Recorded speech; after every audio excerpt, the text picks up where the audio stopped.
Olá, boa noite a todos, na paz do Senhor Jesus.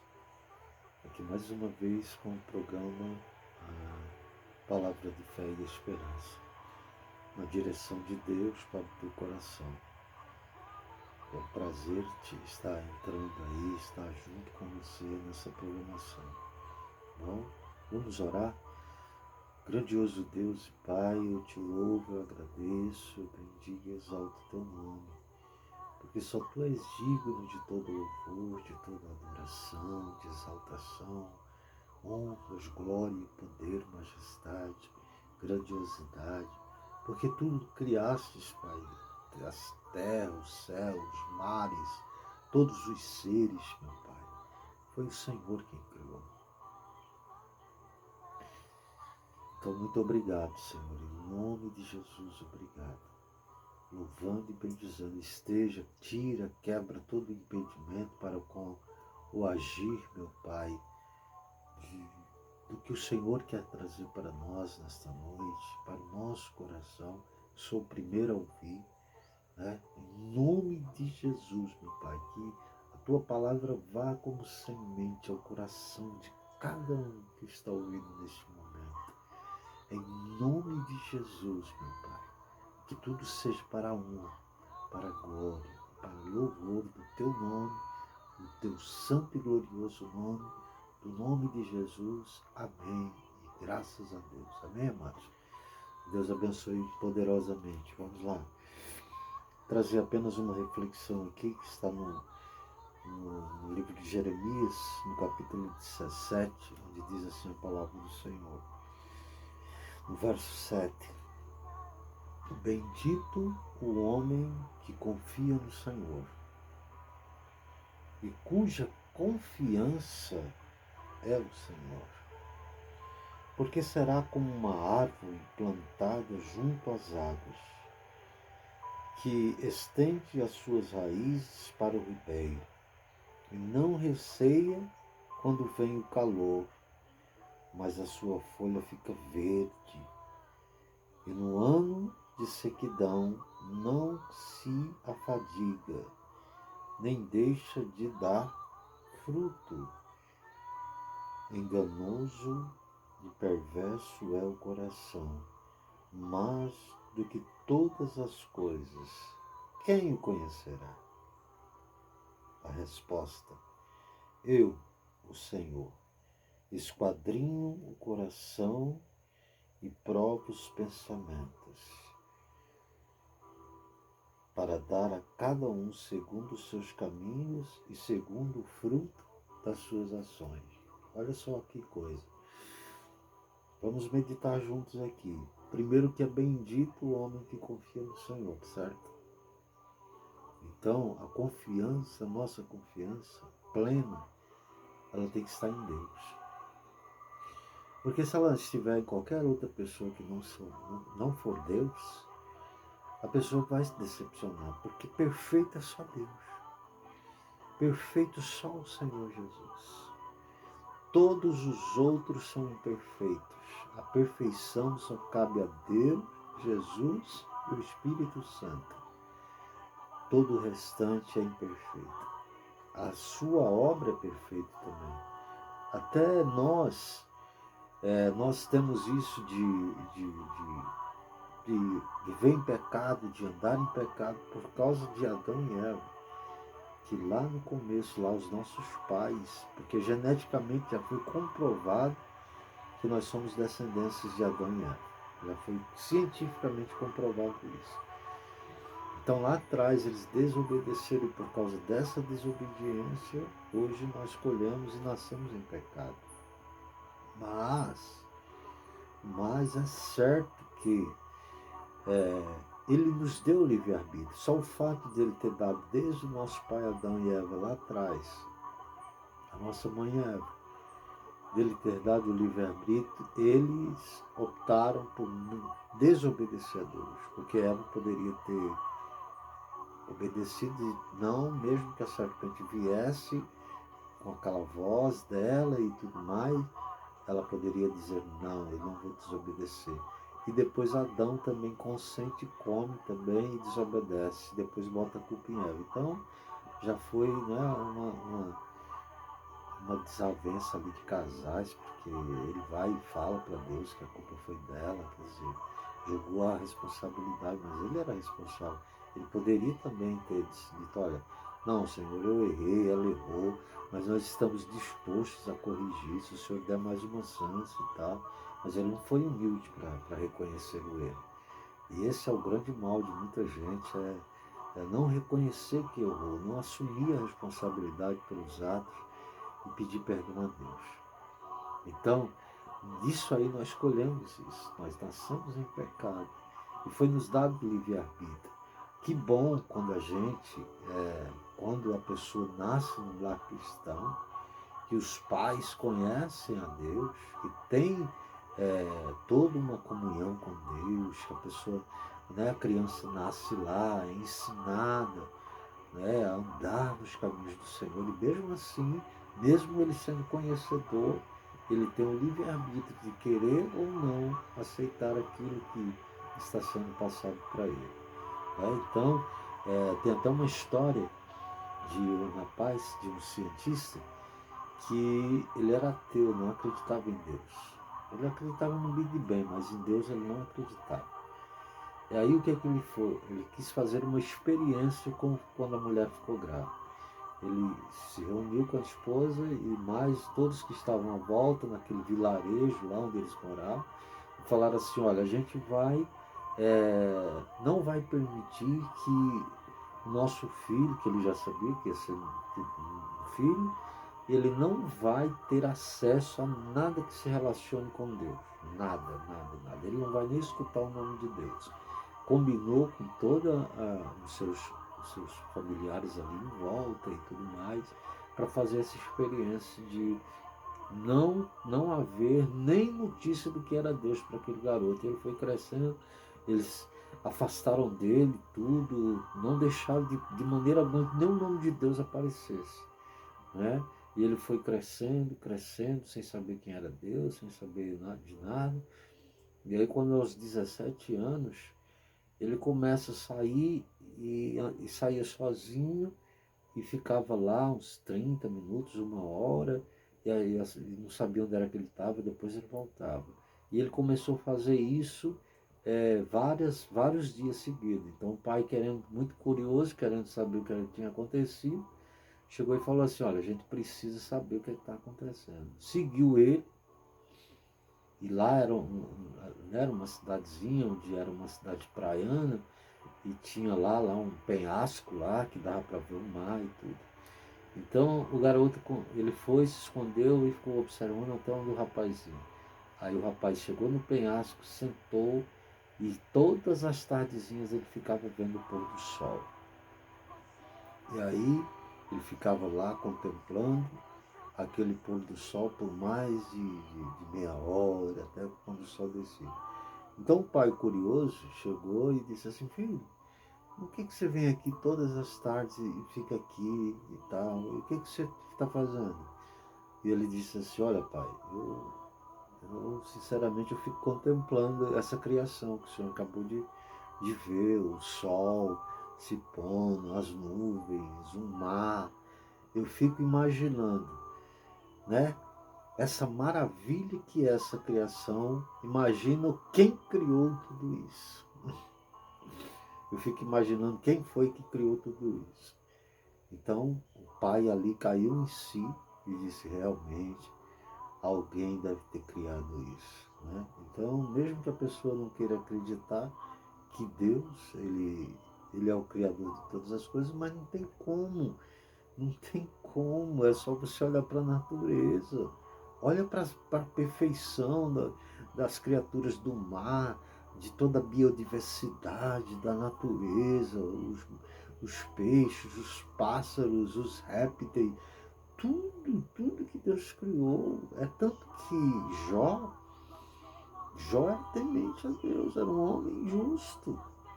Mas ele chega a dizer assim que quando ele começou a se lamentar muito diante de todas as situações, entrou em depressão. Jó entrou em depressão. Ele só não blasfemou contra Deus, mas ele entrou em depressão. Que ele começa a amaldiçoar o próprio dia do nascimento, amaldiçoa a mãe, amaldiçoa o dia que ele nasceu, a mãe não, ele amaldiçoou o dia que ele nasceu. De tão desesperado, de tão depressivo, das lutas que ele estava passando, né, com a sua doença na carne, a lepra, coçando aquilo ali, com um caco de telha, se cobrindo de cinza para ver se aliviava as dores. E ele começa a se lamentar, praguejar contra tudo, menos Deus. E aí Deus começa a falar com ele e fala assim: Jó, onde era que você estava quando eu criei, né, os bodes monteses? E começou a falar da criação. Onde era que você estava quando eu fiz os mundos? Onde era que você estava quando eu fiz isso, fiz isso, fiz isso? Procura lá. Eu não vou te dar referências não, porque fica muito fácil. Vai no Google e coloca lá aonde Deus fala com Jó, falando das maravilhas, que vai aparecer lá. Às vezes a pessoa ela se acostuma com tudo mastigadinho. E você não pode se acostumar com tudo mastigado. Quando você vê algo assim, vai pesquisar se o que eu estou falando está lá no livro de Jó. Vai lá. Quando Deus começa a mostrar para Jó toda a criação, e Jó diz assim, uma palavra muito conhecida. Se você quiser, você bota lá no Google. Essa frase de Jó: Senhor, eu te conhecia só de ouvir falar. Mas depois que Deus falou de toda a criação, ele diz: agora os meus olhos te veem. Então, ele não conseguia ver Deus. Ele até respeitava, ele era um homem justo e tudo, tinha, né, toda uma devoção, toda uma espiritualidade. Mas quando Deus começou a mostrar a criação para ele, ele disse assim: agora os meus olhos te veem. Como veem? Na criação. É só você olhar para a criação. Olha para você. Não digo, você só não é perfeito no seu comportamento, porque no comportamento você tem livre-arbítrio. E aí você faz a opção de ou fazer as coisas certas ou as erradas. E muitas vezes o mal de muitos e de toda a humanidade é optar em escolher a fazer a coisa errada. Porque se ele soubesse escolher as coisas certas, que está tudo aqui, ó. Está tudo aqui dentro da palavra. Como é que você deve proceder, como é que você tem que agir. Então você não ia colher tantos frutos ruins.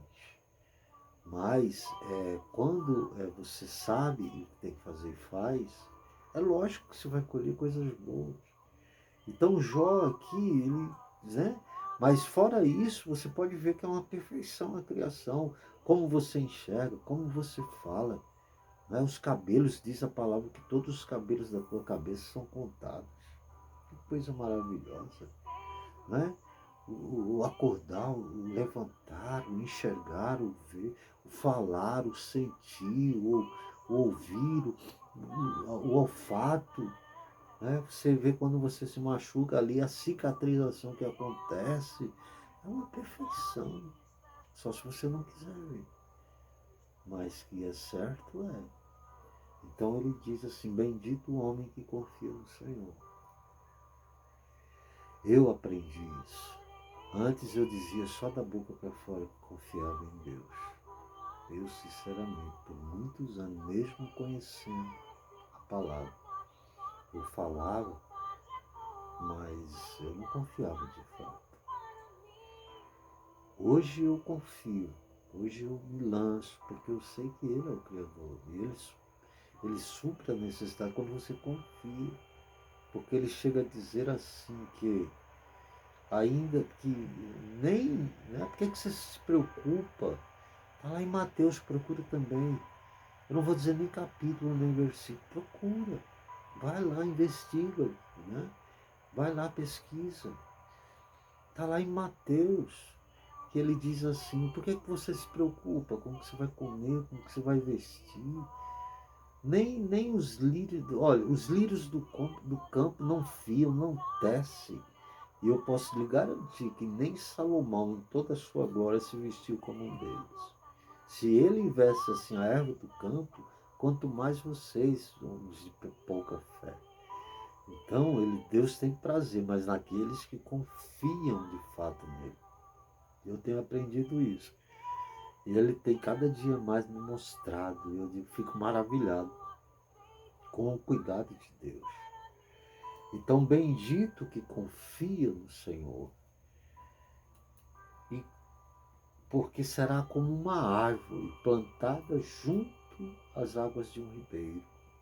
Você já viu aquelas reportagens, ou você já foi em um rio, ou no açude, sei lá, onde as árvores que estão em volta são sempre verdes? Por quê? Porque as raízes, elas vão para dentro da água e estão sempre úmidas. Então, tem uns besourinhos aqui, porque nós estamos no sítio, né? E começou o inverno e tem uns besourinhos aqui, que incomodam, mas isso é a natureza de Deus. Então, fica sempre verde no tempo, ela dá fruta, ela, mesmo no ano da sequidão, pode estar mal seca que for, mas as árvores que estão à beira de um rio, de um açude que tem água, elas são sempre verdes. Assim são os que confiam no Senhor. Elas são como essas árvores, ela não deixa mesmo no ano da sequidão, de dar fruta. É assim que Deus quer que seja a nossa vida. E ele diz mais aqui, ó, enganoso e perverso é o coração. Eu vou bater muito nessa tecla, porque até eu fui enganado por muito tempo. Esse negócio de coração, não é o coração aqui, ó, que bate. É o coração aqui, é o centro de tudo. Enganoso é muitos pensamentos, são mais de 7 mil pensamentos por dia. Né? Eu já controlo mais, mas antes era assim, ó, o pensamento acelerado. Até o Augusto Cury, né, ele escreveu um livro só falando isso, do pensamento acelerado. São mais de 7 mil pensamentos por dia.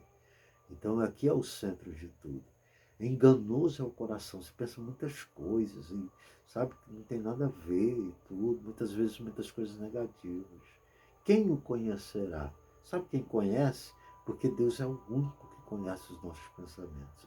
Ele diz, eu, o Senhor, conheço. Eu conheço. Tudo que você pensa, eu sei. Aí ele diz mais aqui, esquadrinha o coração. Ele esquadrinha a nossa mente. Ó. E prova os pensamentos. E isso para dar a cada um segundo os seus caminhos e segundo o fruto das suas ações. Porque geralmente um pensamento gera um sentimento, uma emoção, e depois gera uma ação. É assim que funciona. Você é o que você pensa. O que é que está passando na sua cabeça constantemente? O que é que mais tem passado na sua cabeça? Então é isso que você tem que ver. Se tá meditando, o que passa na sua cabeça é o que agrada a Deus. Você tem meditado na palavra, você tem orado, você tem buscado a Deus. Então é isso, busca a Deus, confie no Senhor. Quanto mais você medita, hoje eu estava vendo, nós estávamos escutando aqui uma mensagem de Suyane, uma menina de Deus mesmo, né? E Deus fala muito através dela e ela dizia, né? A esse respeito também. Então, irmãos, o que é que tem passado na sua cabeça? Ela disse até, não fique, né? Ela dizia, e isso né? Às vezes você fica só de ver mensagem, não, mas pesquisa, né? Isso que eu falei para você, vai lá no Google, pesquisa lá, que você vai ver a passagem, aí você vai para a Bíblia, e você vai meditar, e Deus vai falar com você, tá bom? Que Deus abençoe, medita nisso tudo que o Espírito Santo quis passar para você, para mim também, né? E eu gostaria de fazer uma oração para você. Deus, em nome de Jesus, meu Pai, eu te dou graças e te dou glórias por essa pessoa que está agora, Senhor, ouvindo nesta programação de fé e esperança. Os que confiam no Senhor também são como os montes de Sião que não se abalam, mas permanecem para sempre. Que eles venham colocar a confiança no Senhor, meu Pai. Eu declaro saúde, paz, prosperidade, cura, libertação para essa pessoa e principalmente salvação, meu Pai. Em nome de Jesus, sobre a casa dela, sobre ela, sobre a família dela, meu Pai. Já te agradecendo Porque quando nós te pedimos em nome de Jesus, o Senhor não só ouve, mas o Senhor também responde. Amém? Que Deus abençoe a todos. Estaremos na próxima programação, tá bom? Programação de fé e esperança. Fiquem todos na paz do Senhor Jesus. Amém?